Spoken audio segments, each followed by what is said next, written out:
The first step is Kent, and he will give a cautionary note when looking for a truly reconfigurable resistive RAM PUF. That's a long term. Thank you, and I will start with my presentation. So here's today's outline. So I will first introduce a reconfigurable PUF and why we need it, and then I will talk about the variability within the RRAM, the resistive random access memory, which can be used as a source of reconfigurability. And then later on we'll talk about the two RRAM PUF implementations which have potential to be reconfigurable. And then I will talk about why this reconfigurability is not ideal, and then I will conclude this talk. So let's begin with the conventional PUFs key generation scheme. So we start with on-chip entropy source and the readout circuit, which would read out PUF data, which is noisy. So to cope with these noisy PUF bits, we have to add helper data algorithms and other circuit like error correction to make every time we can derive the same key. So now it comes to questions. So how do we update a key if we don't want this key anymore, but we don't want to throw away the PUF circuits and to get a new one? Then in this case, typically you can do a re-enrollment, and then you will produce a new golden data and the helper data, and then you can derive a new key. But there's still a case that we need a reconfigurable PUF, as shown here. As for some entropy source, it's 100% stable. And if in this case there's no noise, so once you do a re-enrollment, you just get back the same key. So the re-enrollment doesn't work. And it's not the only reason we look for reconfigurable PUF. For the re-enrollment, it relies on the unstable cells, and which is not so consistent because every PUF chip have different number of unstable cells, and each unstable cells have different instability. So it's difficult for security analysis. So that's why we need a reconfiguration, and we'll talk about how to reconfigure it using the RRAM devices. So let me give a brief introduction of the operation of the RRAM. So here you see an example of an RRAM. It's have a structure like a resistor, so it have two terminals, the top and bottom electrode, and in between it's have a hafnium layer and the hafnium oxide dielectric layer, which is typically an insulator which doesn't allow it to have a huge resistance, and it usually is connected with access transistor, which allows you to program and read a specific RRAM device. So let me begin with how this works. So first we have a fresh RRAM. So as I said, it's have a large resistance. It's like an insulator, and we apply first step, the forming phase. So we apply a high voltage stress, and it would then forms a filament within these dielectric layers, and then it will becomes a lower resistance. And then how this really works, we first begin from this stage, we apply a negative voltage, we call a reset voltage, and it would push back these conduction particles back to the top and bottom, as shown here. It would now the filament would be narrowed down, and it will have a higher resistance. And how to turn it back? It's the same, that we apply a different voltage, which is positive, and we call the set voltage, and it will be the filament will be then increased to have again a lower resistance. So we have two basic operations and two basic states. And as shown here, these these filaments are formed with these conduction vacancies. So these particles, the movements are unpredictable. So it's resulting in different shape and different numbers for each cycle. So it has different resistance, and then that's why we can consider using the RRAM PUF for a reconfigurable PUF. And now I'll show how it's the reconfiguration work. So here shows a base an RRAM without considering the reconfiguration. Here, as similar as typical PUF, we cares about the variation within the chips and the variation between the chips and also the variation during each readout. That's in the recent works. These terms are already shown. It's not a big issue for the RRAM PUF implementations shown in these literatures. So now we are looking at how to reconfigure it. So as I discussed before, we can apply different programming. We can repeat the programming phase, and then it will result in different resistance, and perhaps becomes a different produce different PUF bits. And this is what we focus about. We focus about these variations between the configurations, so we call it the configuration to configuration variations. And then we'll see, what we want to see is this variation sufficient to use as a reconfigurable PUF. So here shows an example. So we have a cycle state of the RRAM which have really less particles within the filament, so it have a higher resistance. And again, we also reset again for different times, and now these RRAMs in this time have more conductive particles, so it becomes a lower resistance. So here comes the randomness, and what we want to see is if these two cases are different enough, so they are unique, so then we can use it as a true reconfigurable PUF. And how we are doing so side note is that since we cannot predict the behavior, so we can do the statistic and we do the modeling to analyze this randomness. That's basically the background of this work. Okay. So then I will discuss the RRAM PUF implementations. Here is the first example. It's called resistance-based threshold-based PUF implementations. So in this figure, you see we show some curves. So the x scale is the resistance, and the y scale is the cumulative distribution function. And the right curves are the distributions at the high resistance state, and the left curves are the distributions of the low resistance state. And each gray curves results from one specific RRAM device, and each dot within the distribution is a resistance measured in a set and reset cycle.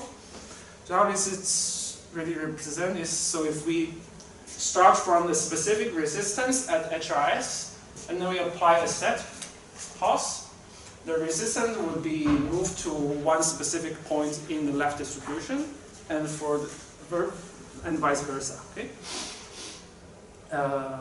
So how is this can be how we implement a PUF based on this? So we define a threshold which roughly divides one of the curve into half and half, and we define at this point if the resistance is below this threshold, it's then defined as 1.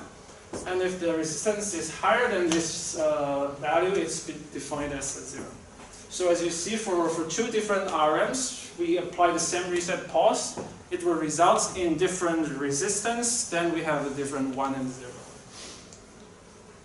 And then how to reconfigure it? We can then move it back to the low resistance state, and then program it again to the high resistance state. So it will change to a different point in this distribution. And then we can kind of, some of them will stay as the same value and some will change. This is how the reconfiguration works in the ideal case. And then I'll show what's the actual case is. So we show here the HRS distribution of more than 1,000 measured RRAM devices. You can see for the distribution of the first device and the last device, they are quite different. And the black curve in the middle is represent every RRAM devices. It's like an average of each RRAM devices and then distribution. And we do the same practice. We define a threshold for all these RRAM devices, And you can see for the first RRAM device, you can see that more points are at the left side, and for the last device, more points are at the right side. So it introduced the device-dependent bias. So for different, they have different probability to become a 1 and a 0.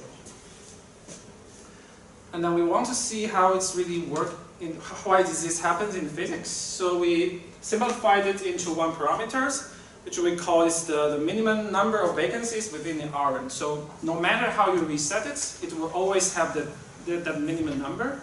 And use this minimum number in the simulation, we can kind of, not precisely, but reproduce the distribution curve like the left side.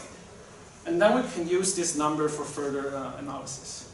Another message is that because you see as the black curve is the distribution of every RRAM devices, and the distribution is actually narrower than the distribution between the configurations. So it's usually overlooked because it's narrower than what we can observe. Okay?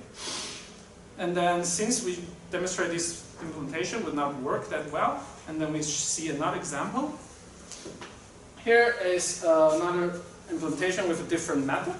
So here we begin with the HRS distribution as shows the rightmost curve with the light color. And for each time, each case, we apply the same set pulse with different voltages.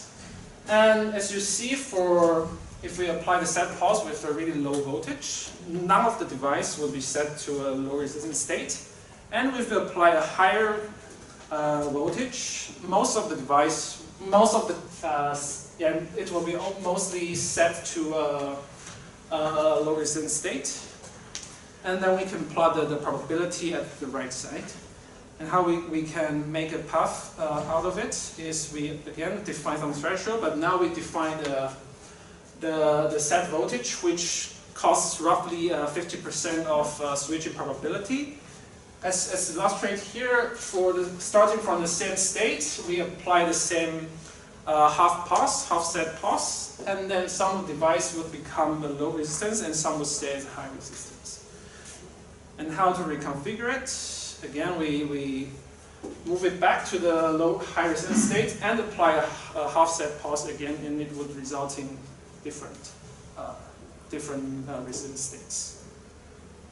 But as we discussed, each RRAMs are different, they are unique, so they also have different value of these n-set numbers. So as we see here, for different n-set numbers, even if we apply the same half-set pulse, they would also have different probability to be set to a low resistance state or stay in a high resistance state. So this bias still exists. And how is this happens? Because as shown here, the time to set distributions, as we see here, for different n-set values, we need different time to successfully set the high resistance state to the low resistance state. So that's the reason. And now we see the results of this, how it affects the reconfigurability. So in order to assess the reconfigurability, we have to have the index. We use the Hamming distance between the configurations. So as the usual case, PUF case, we consider the interchip Hamming distance. So ideally, it would be centered at 0.5. So it indicates that each chip are unique to each other.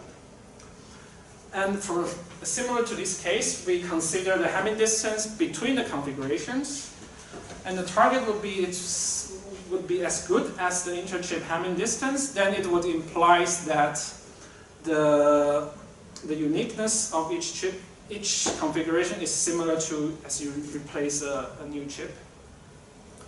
And the results of the simulation we see here, it's not as the ideal case. It will shift it lower to a lower mean value, so it indicates the reconfigurability is not ideal. The configuration, they are similar to each other.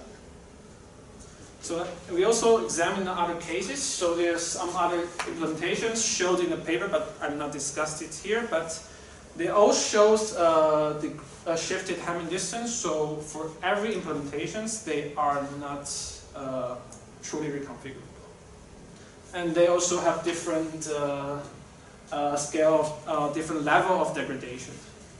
So then this brings us to the conclusion. So what we've seen from this work is that true reconfigurability is not achievable for RRAM PUFs because of these, the RRAMs itself are unique. And the impact of this uniqueness cannot be neglected if we really want to use the RRAM PUF as a reconfigurable PUF. So thank you very much for your attention.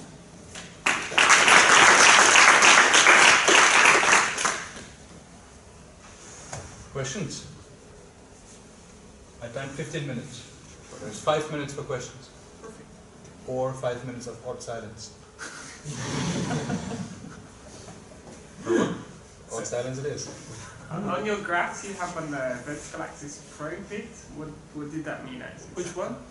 On the graphs you had on the vertical axis pro bit? Ah, the pro bit, yeah, I did explain it. So it's the, I will show as an example.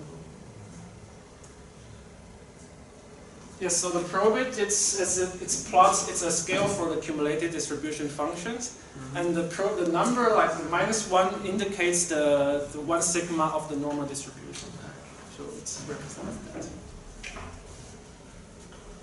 Actually, I have also a question. For your slide 10, where you introduced the fact that your device 1 was kind of on the left side of your distribution and on the right side you have the last device. Yes. That is a very strange coincidence. So my question is, did you measure these devices maybe in sequence? And No. do you actually observe like a shift in temperature or something like that? No, it's just for simplicity. So actually they are measured, that's not really a sequence, but I make it like simplify to easier, so we have one device and the last device like sorted. But they are not, so basically it's the distribution with the minimum value and the one with the maximum value. Then I would label it differently because everybody would think that. Okay. Yeah. Okay. Yeah, because it's too weird if you say I have 1024 and the first one is here and the last one is there. You immediately think of some, I don't know, some third factor that makes that. Huh? Okay, I will change. Call it just min and max or. Okay. Or just put a note to say ordered in sequence of. Or that. Yeah. Then you don't have to change the graph. It might be easier just to add a sentence, yeah? Okay, So, sorted. ordered in sequence of. Okay, thanks. Alright. Anything else? Thanks again.